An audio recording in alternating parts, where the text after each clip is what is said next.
Et puisque nous sommes dans notre mois de la croissance par le Saint-Esprit, le Seigneur nous a mis à cœur de prêcher sur l'évangélisation. Parce qu'il est important en tant qu'enfants de Dieu que nous puissions gagner des âmes. C'est pour cela qu'il a dit dans Matthieu 28, à partir du verset 19 à 20, « Allez et faites de toutes les nations les disciples en les baptisant au nom du Père, du Fils et du Saint-Esprit. Ensuite, enseignez-leur ce que je vous ai prescrit. » Pour ceux qui notent. Alléluia. Et nous voyons que Jésus a donné ce mandat à ses disciples. Et dans ces disciples ici, il y avait aussi les apôtres. Au-delà des apôtres, il y avait aussi les femmes, c'est-à-dire la mère de Jésus et tous ceux et celles qui accompagnaient la mère de Jésus dans cette mission. Pourquoi? Parce qu'il faut savoir que cette mission d'aller gagner le monde n'a pas été seulement donnée aux disciples. Cela a été donné à tous ceux qui sont appelés enfants de Dieu. Donc, dès lors que vous avez donné votre vie à Jésus et que vous croyez en Jésus, vous devez mettre en pratique cette parole qui est d'aller et faire de toutes les nations les disciples. Et lorsque nous lisons Matthieu 4 à partir du verset 23, ce texte ici nous parle du ministère de Jésus-Christ en Galilée. Amen. La Bible dit, Jésus-Christ parcourait toute la Galilée, enseignant dans les synagogues, prêchant la bonne nouvelle du royaume et guérissant toute maladie et toute infirmité parmi le peuple. Donc, il n'y avait pas une maladie où Jésus ne pouvait pas guérir. Amen. La Bible dit qu'il parcourait des villes et des villages. Enseigner quoi? Enseigner la bonne nouvelle du royaume. Et c'est ce que nous avons fait depuis le vendredi. Nous l'avons fait aussi le samedi. Et gloire à Dieu pour les âmes qui ont entendu parler de Jésus. Je bénis le Seigneur pour la vie des missionnaires qui sont arrivés. Est-ce qu'on peut acclamer le Seigneur pour la vie des missionnaires qui sont arrivés le vendredi et le samedi? Ils nous ont vraiment soutenus dans l'évangélisation. Malgré la pluie, alléluia, ils sont quand même sortis avec nous et nous avons évangélisé. Il y a des gens, il y a des hommes et des femmes qui ont entendu parler de Jésus. Il y a des vies qui ont été transformées. Il y a des gens qui ont reçu la guérison. Je me souviens lorsqu'on était en face de la gare, malgré qu'il faisait nuit, après avoir proclamé l'évangile devant la gare, le missionnaire Mika a prié pour une dame qui était malade et elle a reçu sa guérison. Amen. Alléluia. Amen. Et nous voyons que Jésus-Christ, qui est le modèle parfait, c'est ce qu'il a fait. Son ministère, le ministère de Jésus était un ministère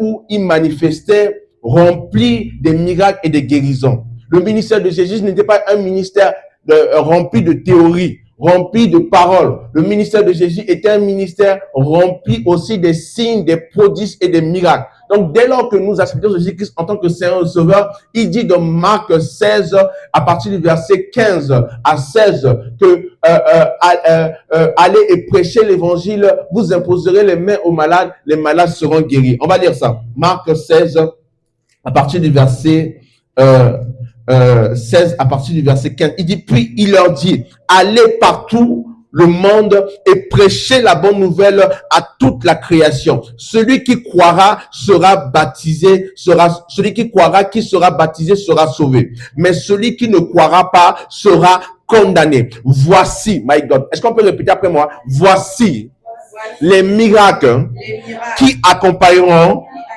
tous ceux qui auront cru. Les miracles ici n'accompagnent pas que les hommes de Dieu. Amen. La Bible dit ici, voici les miracles qui accompagneront tous ceux qui auront cru. Donc, dès lors que tu donnes ta vie au Seigneur Jésus, même ta petite foi, tu peux prier pour un malade et le malade sera guéri. Tu peux prier pour un paralytique et le paralytique puisse se lever. Et tu peux prier pour quelqu'un qui est mort et la personne revient à la vie. Alléluia. Parce que tout te sera fait selon ta foi. Amen. La foi en qui? La foi en Jésus.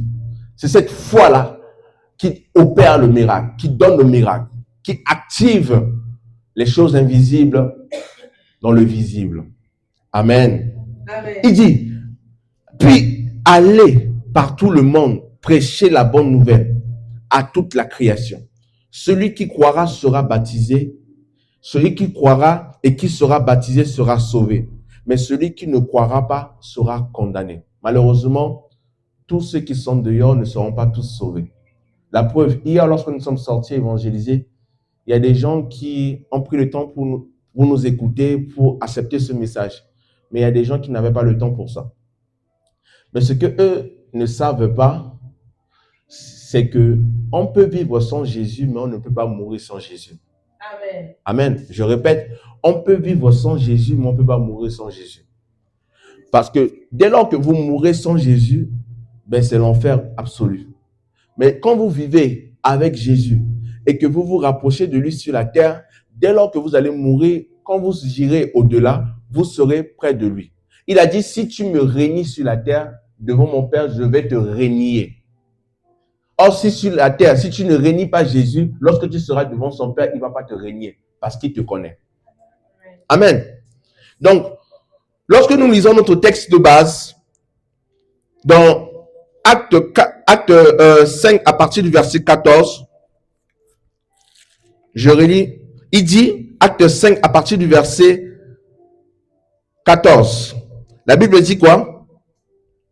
Le nombre de ceux qui croyaient au Seigneur, hommes et femmes, augmentait de plus en plus, de sorte qu'on apportait les malades dans les rues et qu'on les plaçait sur des lits et des couchettes, afin que lorsque Pierre passerait, son nombre au moins en couvre quelques-uns. Au verset 16, la multitude accourait aussi dans les villages voisins à Jérusalem, amenant les malades et les gens tourmentés par des esprits impurs, et tous étaient quoi? Guéris. Amen. Nous voyons ici que Pierre a manifesté ce que Jésus-Christ a manifesté. Mais comment Pierre a manifesté ce que Jésus-Christ a manifesté? Parce que Pierre était un disciple de Jésus. Parce que Pierre marchait avec Jésus. Parce que Pierre a accepté Jésus dans sa vie. Il a accepté de suivre Jésus. Tu ne peux pas ne pas accepter de suivre Jésus et espérer opérer des miracles. Tu ne peux pas ne pas accepter de suivre Jésus et espérer vivre des choses surnaturelles dans ta vie. C'est impossible. Amen. Pierre fait que reproduire ce que son maître l'a fait lorsqu'il était sur la terre. Lorsque Jésus était sur la terre, dans Matthieu 4, à partir du verset 23, qui nous explique son ministère, la Bible dit, Jésus parcourait toute la Galilée, enseignant dans les synagogues, prêchant la bonne nouvelle du royaume et guérissant toutes les maladies et toutes les infirmités parmi le peuple.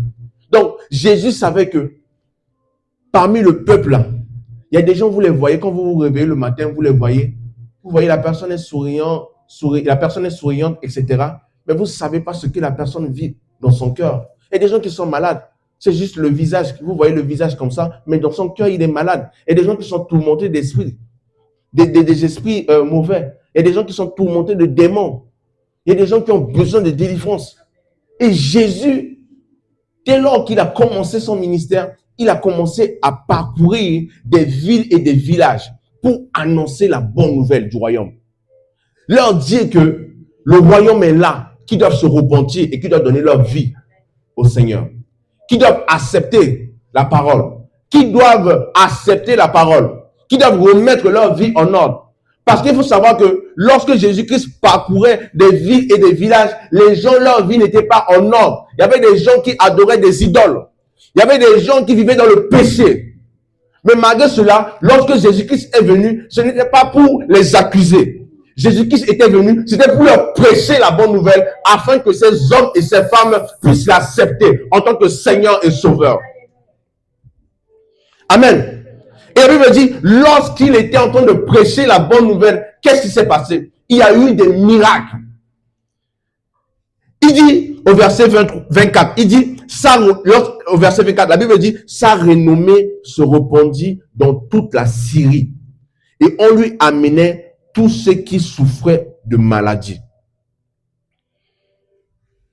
de douleurs, de divers genres, des démoniaques, des lunatiques, des paralytiques, et il les guérissait tous.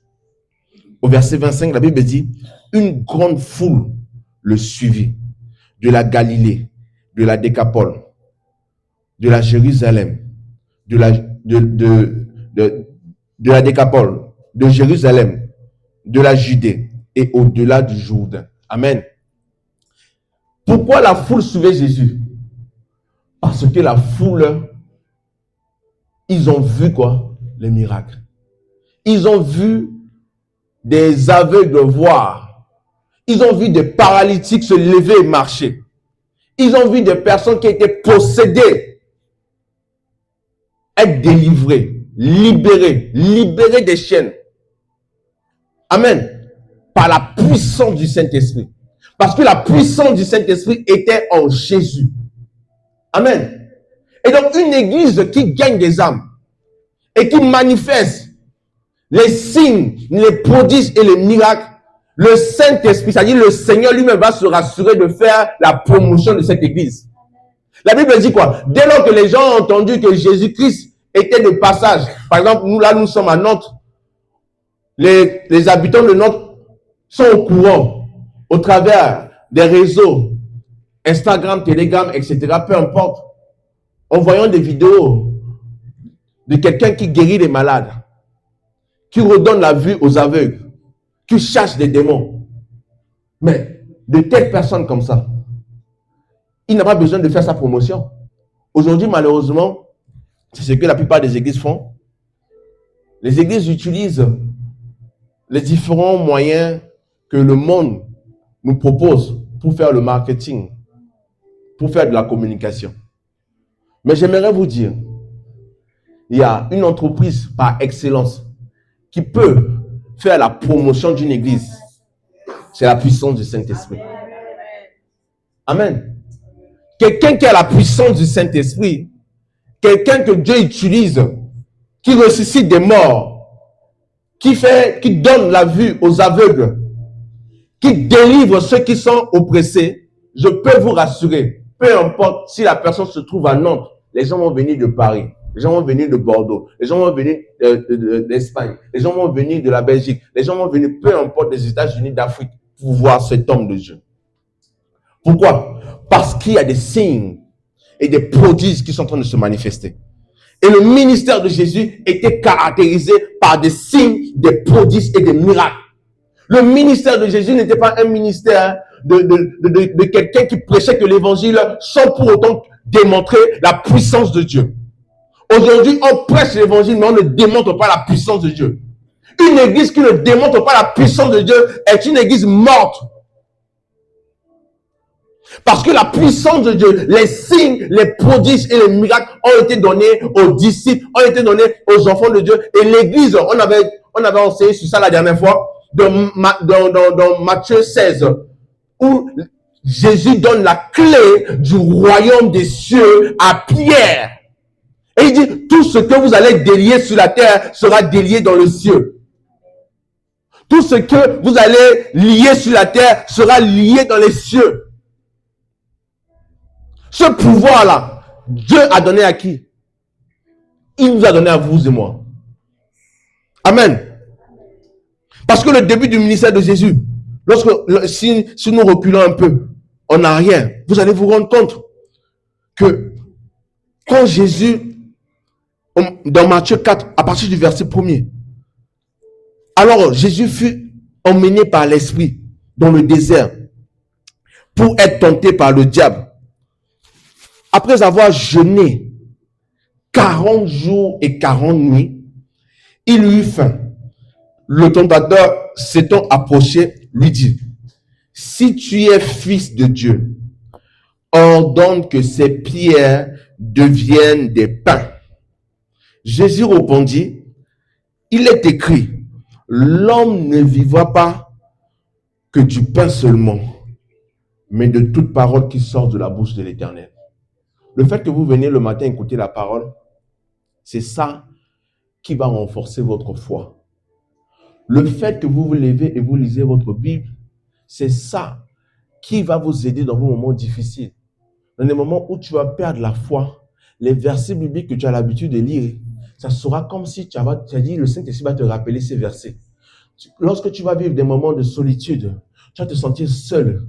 Tu vas te souvenir que tu as lu dans la parole qu'il est écrit dans Ésaïe 41, verset 10. Ne crains point car je suis avec toi. Ne promène pas de regard inquiet car je suis ton Dieu. Je suis ton Dieu. Je viens à ton secours. Le Saint-Esprit a la capacité de nous rappeler les Écritures. Amen. La Bible dit au verset 5, le diable le transporta. Donc, lorsque Jésus-Christ répondit au diable, il a dit, il est écrit, l'homme ne vivra pas que seulement du pain, mais de toute parole qui sort quoi? De la bouche de Dieu. Au verset 5, la Bible dit, le diable le transporta dans la ville sainte et le plaça sur le haut du temple. Et lui dit, si tu es le Fils de Dieu, jette-toi en bas, car il est écrit, il donnera des ordres à ses anges de te garder, et ils te porteront sur les mains, de peur que ton pied ne heurte contre une pierre. Au verset 7, la Bible dit, Jésus lui dit, il est aussi écrit. Est-ce que lorsque le diable vient te tenter, tu as la capacité de dire au diable, il est aussi écrit. Alléluia. Nous devons être une église des chrétiens de Béret, qui connaissent la parole. Parce que le diable aussi connaît la parole. Lorsque le diable va venir et va essayer de vous amadouiller, vous connaissez. Oh my God. Il dit, si vous m'aimez, Jean 14, si vous m'aimez, vous gardez mes commandements. Aimer Dieu veut dire garder ses commandements. Garder ses commandements ici veut dire garder sa parole. Amen. Parce que Jésus, lorsque le diable est venu et le diable a essayé de le tenter, il a dit au diable, il est aussi écrit que tu ne tenteras point le Seigneur ton Dieu. Ensuite, le diable est venu le récupérer pour l'emmener, pour lui montrer les choses de ce monde, la richesse, la gloire, les femmes. Et Jésus-Christ l'a dit. La réponse de Jésus va lui dire, lorsqu'il a montré toutes ces choses, Jésus va lui dire, retire-toi, Satan, car il est écrit, tu adoreras le Seigneur, ton Dieu, et tu le serviras lui seul. Amen. Face au risque du diable, vous devez connaître la parole afin de lui répondre. Amen. Donc, les disciples qui étaient avec Jésus ont vu le Maître opérer des miracles. Ils ont vu comment Jésus, venant comme ça dans une ville, des personnes qui étaient possédées de démons être délivrées. Des paralytiques qui marchent, des aveugles qui voient, etc. Et les disciples ont reproduit quoi? La même chose. Pourquoi? Parce qu'on va voir, Jésus, lorsqu'il a appelé les disciples, il leur a donné le pouvoir d'aller et de chasser les démons. Et il les a envoyés 2 par 2. 2 par 2. C'est-à-dire, ils étaient 2 à 2 et ils allaient vers le peuple d'Israël, parce que d'abord, premièrement, ils ont prêché l'évangile avec le peuple juif et ils allaient. Et Jésus-Christ a dit, lorsque vous rentrez dans une maison et que la maison vous accueille, vous déclarez la paix dans cette maison. Mais lorsque vous venez dans une maison et que la maison ne vous accueille pas, vous secouez la poussière de vos pieds et vous partez. Amen. Amen. Donc, dans le ministère de Jésus, les signes, les prodiges et les miracles ont été des choses qui ont attiré, qui ont fait la renommée de Jésus. Amen. Et lorsque nous lisons le texte que je vous ai donné ici, dans Matthieu, à partir du verset Matthieu 9, à partir du verset 35, voilà. Parce que quand vous allez continuer en lisant Matthieu 9, vous allez voir, Jésus va continuer à opérer des miracles, il va continuer à prêcher l'évangile. Mais là où je voulais vous emmener, vous allez voir la guérison des aveugles, des personnes qui étaient possédées de démons, etc. La femme qui était guérie par Jésus, Jésus a ressuscité la fille de Jairus, etc. Mais si on va vite en lisant Matthieu 9 à partir du verset 35, la Bible dit, Jésus parcourait toutes les villes et les villages, enseignant dans les synagogues, prêchant la bonne nouvelle du royaume et guérissant toute maladie, toute infirmité. Au verset 36, voyant la foule, il fut ému de compassion pour elle, parce qu'elle était languissante et abattue. En fait, ça dit, Jésus, il allait dans des villes et des villages, il prêchait la bonne nouvelle. Ensuite, il s'est retourné pour voir cette foule, parce que les gens continuaient à venir. Et il se disait au-dedans de lui, oh, ces hommes et ces femmes, qui pourra être un berger pour eux? Amen. Aujourd'hui, il y a des hommes et des femmes qui sont dehors, qui ont besoin de vous et moi. Tu es là, tu te demandes, non, je ne suis pas appelé à servir Dieu. Tu es un berger, tu es une bergère d'une multitude dehors, des personnes qui ont le même âge que toi. Dieu te donne la capacité de les évangéliser. Dieu te donne la capacité de témoigner, de donner ton témoignage. Mais toi, tu es là et tu fermes la bouche. Je vous ai dit la dernière fois, une bouche fermée est une destinée fermée. Je répète, une bouche fermée est une destinée fermée. C'est pour cela que je vous encourage à témoigner Jésus autour de vous. Donc, Matthieu 9, à partir du verset 36, la Bible dit, voyant la foule, il fut ému de compassion pour elle, parce qu'elle était languissante et abattue, comme des brebis qui n'ont point de berger. Alors, il dit à ses disciples, la moisson est grande, mais il y a peu d'ouvriers. Priez donc le maître de la moisson d'envoyer des ouvriers dans sa moisson. Ce matin, c'est notre prière. C'est de prier Dieu afin que Dieu puisse nous envoyer. Pas des ouvriers, pas des gens dehors, mais nous qui sommes là. Que Dieu nous envoie dans sa moisson. Que tu puisses répondre à l'appel de Dieu. En disant, Seigneur, me voici, envoie-moi. Me voici, envoie-moi. Amen. Ta vie doit compter. Tu n'es pas inutile. J'aimerais te dire, tu n'es pas inutile. Vous n'êtes pas inutile sur la terre. Alors, à moins que c'est toi qui veux être inutile. Parce qu'effectivement, il y a des gens qui sont inutiles. Mais je prie dans le nom de Jésus, ici, à CRN, qu'on ne trouve pas parmi nous quelqu'un qui est inutile. Tout le monde doit servir au moins à quelque chose. La preuve, lorsque nous sommes arrivés, tous ceux qui ont aidé à ranger la salle, à balayer, mais c'est les membres de l'église. Il n'y a personne qui est inutile dans la maison de Dieu. Tout le monde est utile. Même si tu ramènes quelque chose à l'église, tu es utile. Même lorsque tu balayes l'église, tu es utile. Amen.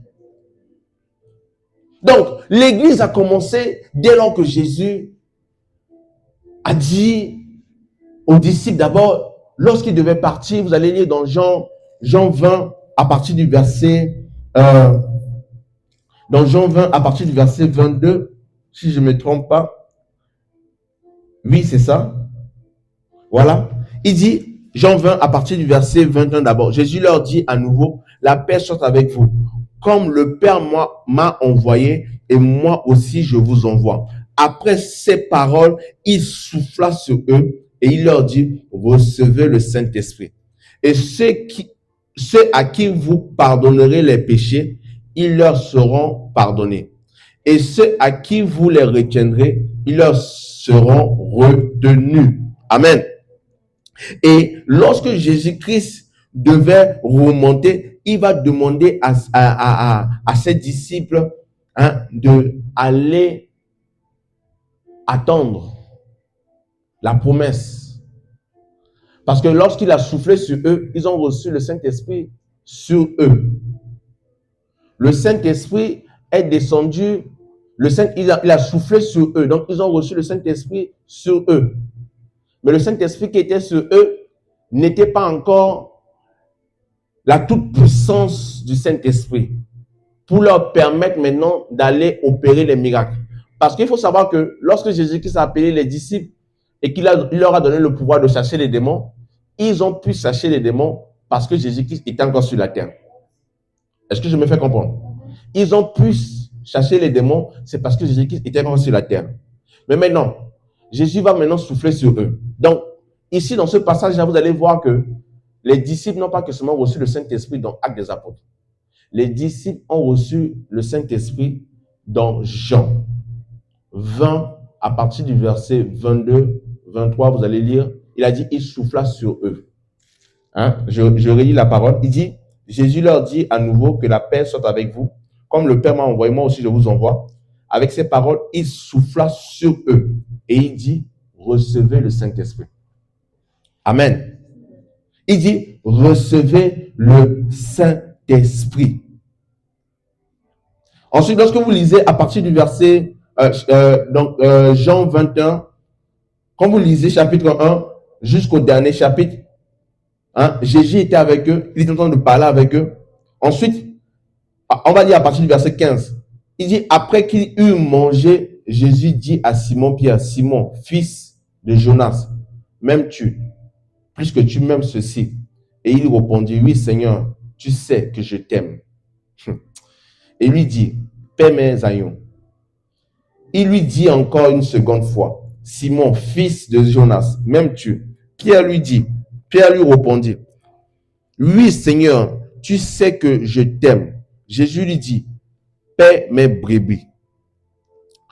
Jésus vient encore lui dire, une troisième fois, Simon, fils de Jonas, m'aimes-tu? Dieu te pose la question ce matin. Est-ce que tu m'aimes, ma fille? Est-ce que tu m'aimes, mon fils? Est-ce que tu m'aimes? Tu vas dire, oui, Seigneur, je t'aime. Bon, si tu m'aimes, évangélise. Si tu m'aimes, gagne les âmes. Si tu m'aimes, partage ton témoignage à ton ami. Si tu m'aimes, partage ton témoignage autour de toi. Gagne les âmes. Let's go. Lève-toi, sois en mouvement. Amen.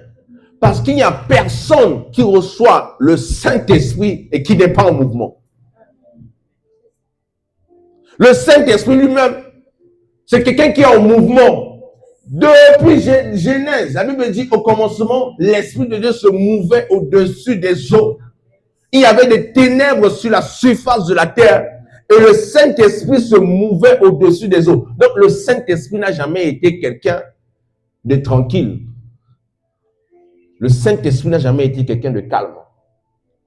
La preuve, lorsqu'il est descendu dans Actes des Apôtres, Acte 2, il y a eu quoi? Un bruit. Donc, pour ceux-là qui sont cartésiens, non, ça va se faire comme ça va être comme ça. Non, avec le Saint-Esprit. Le Saint-Esprit, là, c'est le chef. Le maître en chef. Quand il descend quelque part, il y a du mouvement qui doit se faire. Amen. Et donc, nous voyons ici que Jésus va poser la question la troisième fois à Pierre. Et Pierre, maintenant, la troisième fois, la Bible dit, il fut attristé. Il fut attristé. Pierre fut attristé. La Bible dit,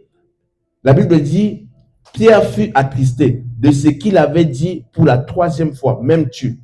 Et il lui répondit, Seigneur, tu sais toutes choses. Tu sais que je t'aime.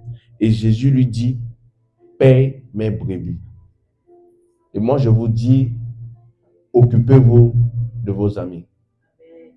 Moi, je vous dis, parlez de Jésus autour de vous. Moi, je vous dis, partagez ce message. Parce qu'une église qui gagne des âmes est une église qui grandit. Une église qui n'évangélise pas est une église morte qui attend seulement son tour pour aller où? En enfer. Oui, il y a des églises qui vont aller en enfer. Parce que pourquoi? Ces églises-là n'ont pas su obéir à ce commandement d'aller faire de toute nation des disciples. Ils ont passé leur temps dans des commérages, dans la jalousie, dans des médisances, dans des choses que la Bible a pourtant pointé du doigt, que nous ne devons pas pratiquer. Vous pensez qu'une église qui est dans l'adultère, une église qui ne fait pas ce que Dieu demande, ce que Dieu lui demande de faire, vous pensez que tous ces gens vont aller au ciel? Non. Non. L'église doit faire et garder la parole. C'est ce qui va nous sauver. Moi, aujourd'hui, je vous prêche. Mais si tout ce que je vous dis, vous ne gardez pas dans votre cœur, vous ne mettez pas ça en pratique, ça sera dangereux pour vous. Amen. Il dit, si tu m'aimes, paie mes brebis. Si tu m'aimes, garde mes commandements. Si tu m'aimes, mets en pratique ma parole. Amen. Et donc, acte, on va lire à partir du verset 1, acte 1, au verset 1er. Théophile, j'ai parlé dans mon premier livre de tout ce que Jésus a commencé de faire, d'enseigner, dès le commencement jusqu'au jour où il fut enlevé au ciel. Après avoir donné ses ordres par le Saint-Esprit aux apôtres qu'il avait choisis, au verset 3, après qu'il eut souffert et leur apparut vivant, en leur donnant plusieurs preuves. Amen. Se montrant à eux pendant 40 jours et parlant des choses qui concernent le royaume de Dieu. Alléluia. Est-ce qu'aujourd'hui, on peut trouver dans nos églises des gens qui aiment les choses du royaume? Des gens qui ont dit, tu n'as pas besoin qu'on puisse te mettre la pression de venir à l'église. Tu n'as pas besoin qu'on puisse te mettre la pression de servir Dieu. Parce que tu l'aimes, tu le sers. La première motivation de servir Dieu, c'est d'abord l'aimer.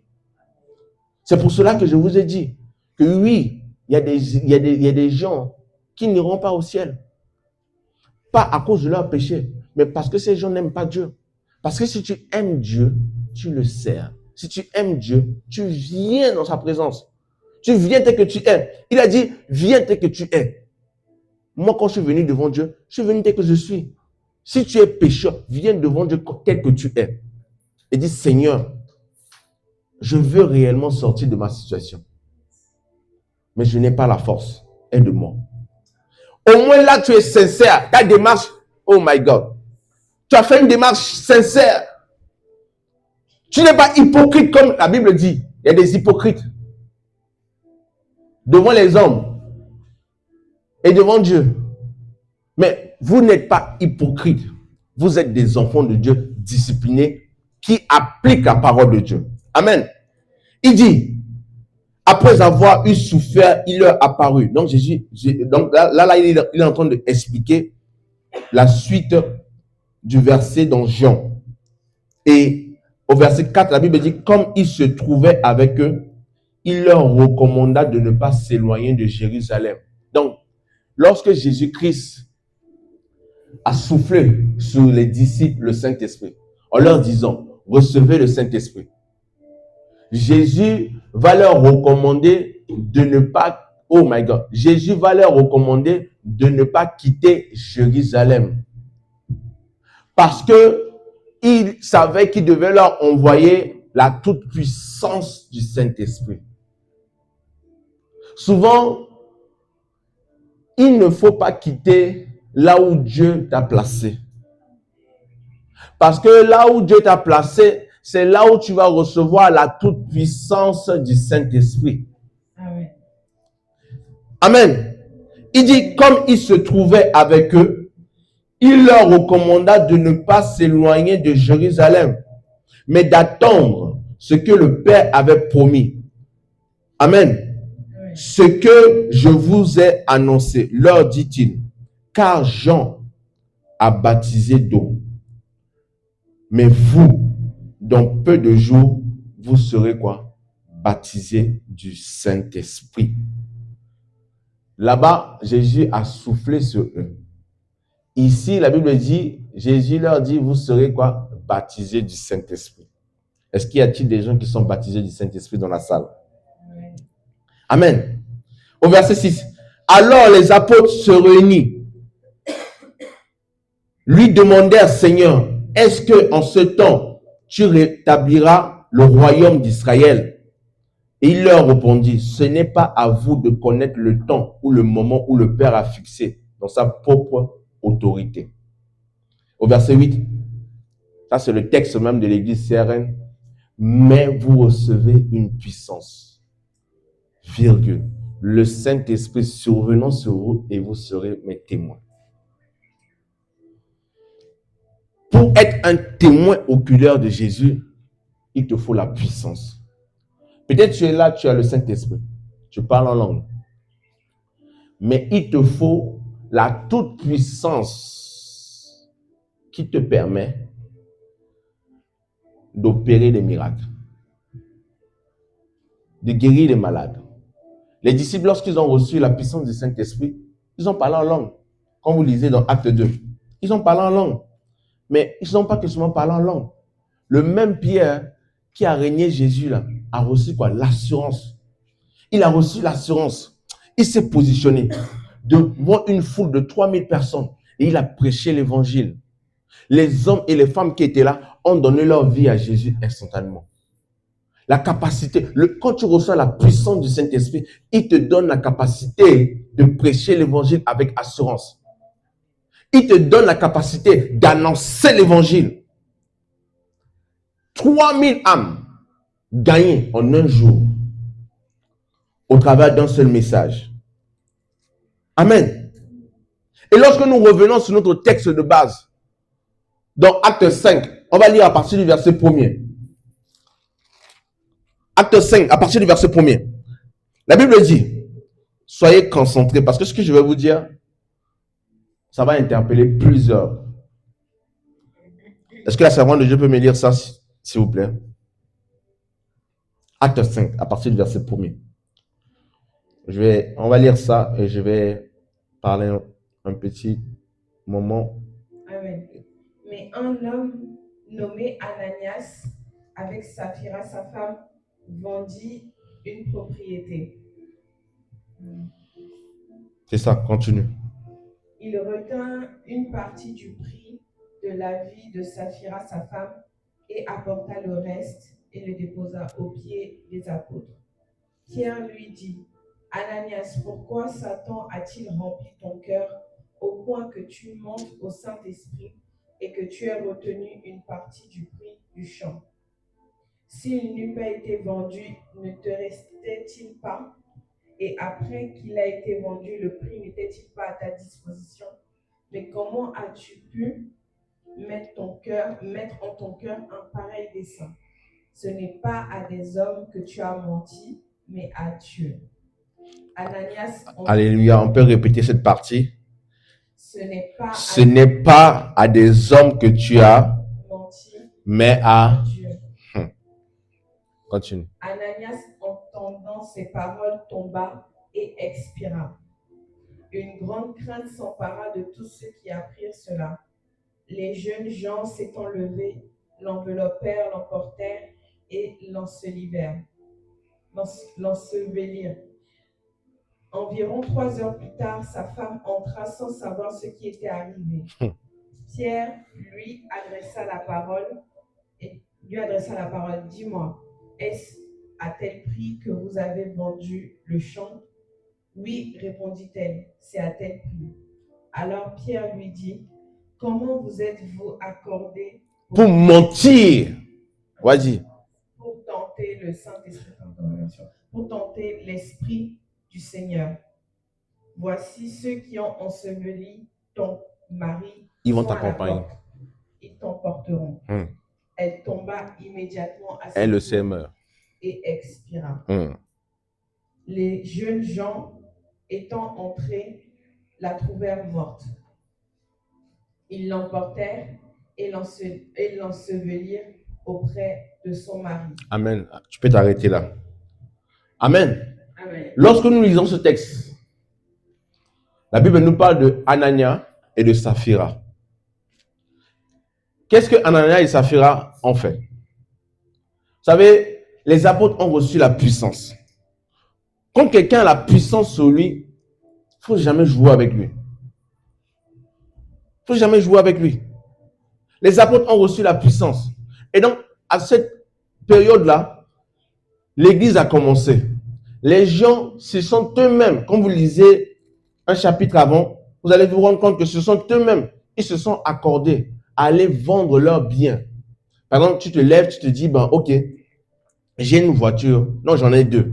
Il y a un qui ne me sert pas. Ben, je vais vendre ma voiture et je vais ramener l'argent à l'église. Il y a un qui se lève qui dit, bon, je vais vendre mon ordinateur et je vais ramener l'argent à l'église. Il y a un qui se lève et qui dit, je vais vendre mon champ et je vais ramener l'argent à l'église. Il y a un qui se lève qui dit, bon, je vais donner ma dîme à Dieu. Donc, c'est chacun qui a résolu dans son cœur que, bon, je vais apporter ça. Mais maintenant, ils sont partis, ils ont vendu leur champ. Et quand ils ont vendu leur champ, ils se sont organisés à mettre, oh my God, à mettre de côté. Est-ce que ce qu'ils ont fait, c'était mauvais, selon vous? Si je vous posais la question. Est-ce que ce que Ananias et Saphira ont fait était mauvais? Vous pouvez répondre. Hein?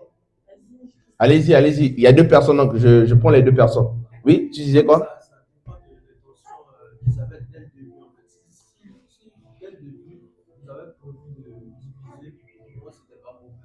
Dès le début, sûrement, ils avaient l'intention de se donner. Et après, maintenant, ça change. Ils avaient l'intention de tout donner. My God. Et après, il y a eu un déclic bizarre qui a dit non, on va garder une partie. C'est justement ça. Ok. Daphné, qu'est-ce que tu voulais dire? Moi, j'ai pas bien vu, mais si après le Saint-Esprit les reprend, c'est qu'ils ont mal. Ils ont mal agi. Ok. C'est correct ce que tu viens de dire, Christian. Effectivement. Comment, lorsque vous vous êtes accordé au début de donner, par exemple, je prends un exemple. Vous avez 1500 euros. Et Dieu vous a mis à cœur de donner les 1500 euros à l'église. Comme prémisse. Comme sacrifice. Et donc, du coup, vous préparez les 1500 euros. Ensuite, vous allez vous accorder. Et à la dernière minute, il y a un parmi vous qui va dire, oh, 1500 euros, c'est trop quand même. Hein? C'est trop. On va faire comment? Hein? Bon. Comme c'est entre nous, eux ne savent pas. Bon, c'est comme, en fait, je vais revenir après. Donc, vous allez prendre sur les 1500 euros là, vous allez garder 750 euros dans l'enveloppe et vous allez retirer la moitié. Vous l'avez fait. Et lorsque vous venez à l'église pour donner dans le panier, vous pensez que personne ne vous a vu. Mais j'aimerais vous dire qu'il y a le radar du ciel. Il y a un radar qui te flash même jusqu'à dans le sang. Ça te flash même jusqu'à dans ton sang. Ananias et Saphira, lorsqu'ils les deux se sont accordés à emmener l'argent, et quand ils ont mis de côté, et ils pensaient qu'ils étaient en train de mentir à un homme. Les hommes de Dieu, on dit homme de Dieu. Donc, il est homme et il y a la partie Dieu au-dessus de lui. Donc, quand tu dis que tu veux donner et que tu donnes, il y a des gens, et vraiment, je prie que cela n'arrive pas ici à l'église, il y a des gens qui prennent souvent des enveloppes lorsqu'on fait des appels dans des églises. Ils prennent des enveloppes pour le plaisir de prendre, de montrer à tout le monde qu'ils vont prendre des enveloppes et après ils mettent rien à l'intérieur, ils vont mettre dans le panier. C'est une malédiction. Si tu fais ça, c'est une malédiction. Vaut mieux ne pas mettre l'enveloppe dans le panier. Il y a des gens qui font ça. C'est une malédiction. C'est la lèpre que tu attaches à ta vie et à toute une génération après toi. Et si tu as déjà fait ça, faut te repentir. Faut te repentir. Regardez. Donc, lorsque Ananias et Saphira, et donc du coup, donc ils ont préparé l'argent. Ensuite, maintenant, Le mari amène l'argent. Il amène ça devant Pierre. Mais il pensait que c'était Pierre. Il pensait que Pierre était juste une personne comme ça, lambda. Mais il ne savait pas qu'au-delà, ou du moins au-dessus de Pierre, il y avait l'Esprit de Dieu qui était là. Pierre avait reçu quoi? La toute-puissance de Dieu. Et donc, quand il est venu et qu'il a donné l'argent, le Saint-Esprit a parlé au travers de la bouche de son serviteur. Oh my God. Le Saint-Esprit les a exposés. Le Saint-Esprit les a exposés. Tout à coup, qu'est-ce qui s'est passé? Tout à coup, qu'est-ce qui s'est passé? Il est tombé, il est mort. Il est tombé, il est mort. Et quand il est tombé, il est mort, la femme est venue. Et lorsque la femme est revenue, Pierre pouvait lui dire, tu vois ton mari, il voulait jouer avec moi, et le Saint-Esprit l'a tué. Mais Pierre ne lui a pas dit ça. Pierre lui a reposé la question. Vous avez vendu le champ à combien? Elle aussi, voulant protéger son mari, mais ne savant pas que son mari était déjà mort, elle a accompagné son mari en enfer. On ne joue pas avec Dieu. Amen. On ne joue pas avec Dieu. Si tu te dis que tu as donné, tu te lèves et tu donnes. Mais quand tu te dis que tu dois donner et à la dernière minute, il y a quelque chose qui se passe, vaut mieux attendre à ce que tu puisses obtenir le montant et que tu donnes. Amen. Amen. Le mensonge n'est pas une bonne chose. Nous n'avons pas reçu un esprit de mensonge. Si tu as un esprit de mensonge, tu as une facilité de mentir, je prie que tu sois délivré ce matin dans le nom puissant de Jésus. Amen. Parce qu'il y a des gens envers qui tu peux mentir, mais il y a des gens envers qui tu ne peux pas mentir. Parce que quand tu vas mentir, la personne saura que ce que tu dis, c'est faux. La personne saura que ce que tu es en train de dire là, c'est du mensonge. Purement mensonge. Parce que le Saint-Esprit sera en train de révéler à cette personne. Et moi, ça m'arrive beaucoup. Quand je suis au téléphone avec des gens, quand ces gens me parlent, je peux savoir que ce que la personne est en train de me dire, c'est du mensonge. Mais quand même, je prends le temps d'écouter. Et pendant que je prends le temps d'écouter, je prie dans mon cœur pour dire au Seigneur, Seigneur, parle à son cœur. Faire attention. Le Saint-Esprit n'aime pas le mensonge. La personne qui peut vous pardonner, c'est Jésus. Parce qu'il est venu sur la terre mourir pour vous. La personne qui veut vous pardonner, c'est le Père. Parce qu'il a envoyé son Fils unique Jésus. Mais le Saint-Esprit ne pardonne pas. Le Saint-Esprit, il est dangereux. On ne joue pas avec nous. C'est pour ça que vous allez vous rendre compte que toutes les églises qui jouent avec le Saint-Esprit commence à exposer l'église, exposer le pasteur, les scandales, les choses qui vont sortir, etc. Parce que le pasteur, dans le secret, faisait du n'importe quoi. Et il pensait que personne était au courant. Or, il y a le radar du ciel qui voyait tout ce que le pasteur faisait avec les sœurs de l'église, qui voyait tout ce que le frère faisait avec les frères de l'église. C'est comme ça qu'il y a des frères qui sont exposés. C'est comme ça qu'il y a des églises où il y a des divisions. Les gens quittent les églises. Pourquoi? C'est parce que c'est le Saint-Esprit qui a occasionné cela. Il n'aime pas le désordre. Lui, ce qu'il peut faire, le Saint-Esprit, avant qu'il puisse t'exposer, il va d'abord te parler. Il va venir te dire, ce que tu fais, c'est pas bon. Oui, le Saint-Esprit, c'est cette voix qui te parle. Ma fille, mon fils, ce que tu viens de dire là, c'est pas bon. Tu es en train de mentir. Ce que tu es en train de faire là, c'est pas bon. Repends-toi. C'est la voix du Saint-Esprit. Mais dès lors que tu réunis cette voix, dès lors que tu n'écoutes pas cette voix, je peux te rassurer qu'il va te laisser aller te frapper. Il va te laisser aller te... Oh my God. Tu vas aller te taper la tête contre le mur. Il va te laisser. Bien-aimés, soyez conduits par le Saint-Esprit. Mais vous voulez être conduit par le Saint-Esprit, ne marchez pas dans le mensonge. Dites la vérité. Même si ça blesse. Même si cela vous expose. Dites la vérité. Parce que vous avez reçu le Saint-Esprit. Amen. Amen. Donc, lorsque Ananias et Saphira sont venus mentir à Pierre, Pierre leur a dit, ce n'est pas un homme que vous avez menti, mais c'est au Saint-Esprit. Et tout de suite, le mari est mort, la femme est venue l'accompagner le même jour. On est parti les enterrer, côte à côte, puisque c'est mari et femme. Amen. Et tout à coup, qu'est-ce qui s'est passé? On va lire. La Bible dit, une grande crainte s'empara de toute l'assemblée et tous ceux qui ont appris ces choses. Donc, lorsqu'il y a de telles choses comme ça qui arrivent, il y a une crainte. Je prends un exemple. Quelqu'un qui se lève, qui commence à attaquer votre pasteur, attaquer votre pasteur. Et que moi, je remets mon sort à Dieu. Et que Dieu juge cette personne. Mais il va avoir une crainte. Les gens vont avoir peur. Peur. Pourquoi? Parce que on ne s'amuse pas avec Dieu.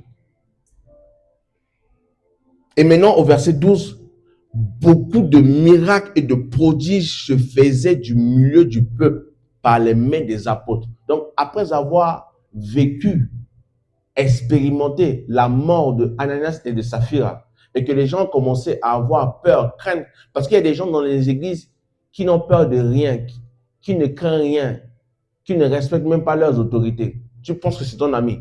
Non, on dit homme de Dieu. Donc, c'est un homme, oui, mais il y a la partie de la dimension de Dieu que tu dois respecter. Amen. Même moi, quand je parle à mon père spirituel, c'est vrai que c'est un homme, mais je le respecte. Il y a l'éthique ministérielle. Il y a des choses à dire, il y a des choses à ne pas dire. Il y a une manière de se comporter. À cause de la lèpre. Ça va s'attacher à toi. C'est invisible, tu ne verras pas. Ça peut venir par la maladie, tu tombes malade, tu fais que tu tombes malade. Venir par des problèmes au fur et à mesure. Amen. Donc, les apôtres ont opéré des miracles. Et ils se tenaient tous ensemble devant le portique de Salomon. Et aucun des autres n'osait à se joindre à eux. Mais le peuple faisait quoi? Les louait hautement. Au verset 14, le nombre de ceux qui croyaient au Seigneur, hommes et femmes, augmentait de plus en plus, de sorte que on apportait les malades dans les rues et les plaçait sur des lits et des couchettes, afin que lorsque Pierre passerait, son nombre, au moins, en couvre quelques-uns, et la multitude accourait. Aussi des villes voisines à Jérusalem, amenant les malades et les gens tourmentés par des esprits impurs, et tous étaient quoi? Guéris. Amen. Donc, lorsque un homme qui reçoit la toute-puissance de Dieu et qui est appelé à servir Dieu, il ne faut pas jouer avec lui. Il ne faut pas jouer avec lui. Pierre a reproduit textuellement ce que Jésus a fait lorsqu'il était sur la terre. Jésus a guéri les malades. Jésus a fait des miracles. Jésus a chassé des démons. Jésus a redonné la vue aux aveugles. Et le même Jésus nous donne à nous, l'Église, la puissance de marcher sur les serpents et les scorpions. Est-ce qu'on peut se lever dans la présence de Dieu? Nous allons prier. Vous avez été bénis par le message. Est-ce que tu peux acclamer le Seigneur?